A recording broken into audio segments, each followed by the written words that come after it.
Here's the full EP6 script, clean and continuous, no timestamps, no headings. Host to camera, holding a closed tote. Can a simple tote worm bin run indoors with zero smell? I'm opening it on camera, no cuts. If it stinks, I'll admit it and fix it. Opens lid, quick sniff, shows a simple card marked ISO5 and points to 0.1. Odor, 0.1. Here's exactly how to copy this at home, then we'll prove it with a before-after plant test. We're building a compact tote worm bin you can keep in a cool corner. We'll set 5 no-smell rules, then test the results head-to-head. Same soil, same pots, same watering. The only variable is worm castings mixed into the top 5 to 7 cm of soil at 10% and 20% against a control. In about 30 days, we'll harvest a clean batch and measure real growth.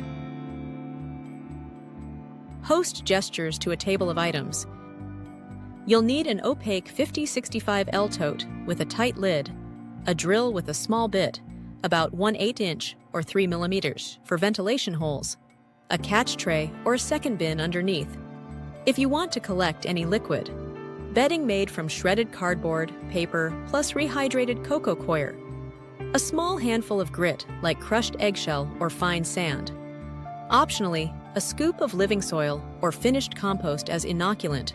Red wigglers, Eisenia fetida, about 500 to 1,000 worms, and food, small chopped veggie scraps, coffee grounds and filters, and tea leaves. Avoid meat, fish, dairy, oils, salty or saucy foods, and large amounts of citrus, onion, or garlic.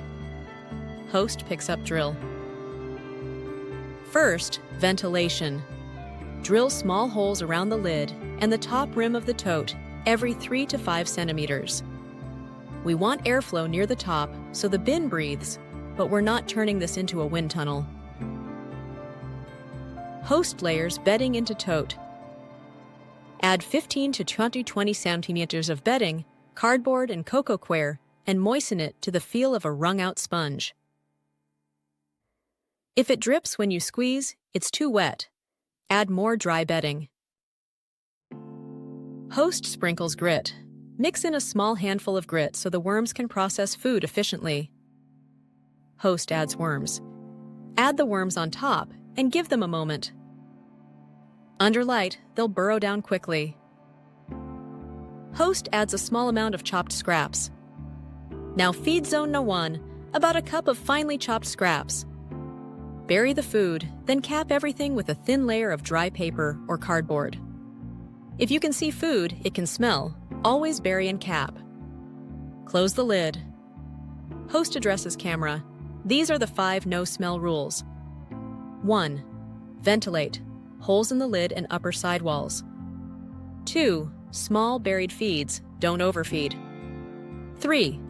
Dry bedding cap. Paper or a sprinkle of biochar on top of scraps. 4. Right moisture. Wrung-out sponge, never soggy. 5. Cool, dark corner. Steady temperatures help the bin stay calm. If odor ever spikes, add dry bedding, pause feeding, and recheck moisture. Host stands by a simple graphic timeline. Here's the 30-day plan. Days 1 through 7. Tiny feeds twice a week, rotating corners. If you catch a whiff when you open the lid, add dry bedding and wait. Days 8 through 21. Increase to about 1 to 2 cups per feed as the bin stabilizes. Always bury and cap. Days 22 to 30 use a migration feed. Put fresh food on one side only. Worms will move toward it. Then scoop finished castings from the other side for a partial harvest. Host lifts the tote slightly to show a tray underneath. If liquid collects in the tray, that's leachate. It's not brewed worm tea.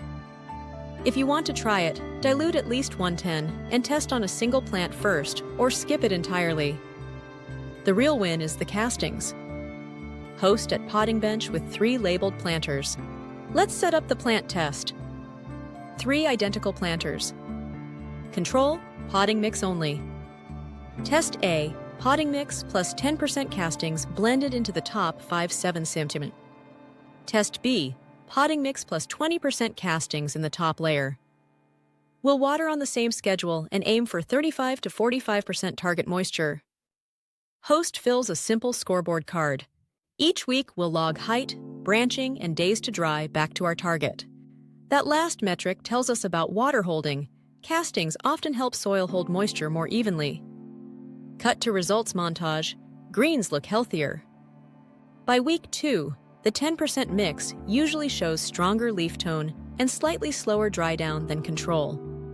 By week 3, the 20% mix often leads for branching and water holding. At around day 30, our average height and branching typically favor 20%, while 10% still beats control with a balanced, easy-to-manage mix. Your exact numbers will vary, but the pattern is consistent. A modest amount of castings improves vigor and moisture stability. Host returns to Tote. A quick reality check. The liquid at the bottom is Leachate. It can be variable. If you use it, dilute it, and test on a single plant first. Don't expect miracles from the liquid. The reliable power is the castings blended into soil, better structure, better water holding, and a steady, gentle microbial nudge for roots. Host summarizes to camera. So a Tote worm bin is a low-odor, low-cost way to turn kitchen scraps into real plant results in about a month. For containers and balconies, start with 10% castings mixed into the top layer. Go 20% for heavy feeders. Keep it clean. Ventilate, small buried feeds, dry cap, right moisture, and a cool, dark corner. If smell rises above 1, add dry bedding, pause feeding, and check moisture again. Host smiles, gestures to the 3 planters and the Tote. If you want the full build and my week-by-week scoreboard, you're in the right place. Subscribe and ring the bell so you don't miss the updates. Comment your Tote size, worm count, and room temperature. I'll pin the most practical setups so others can copy them tonight. Next up is EP7 Rice Water on Plants, 14-day reality check. See you there! You said,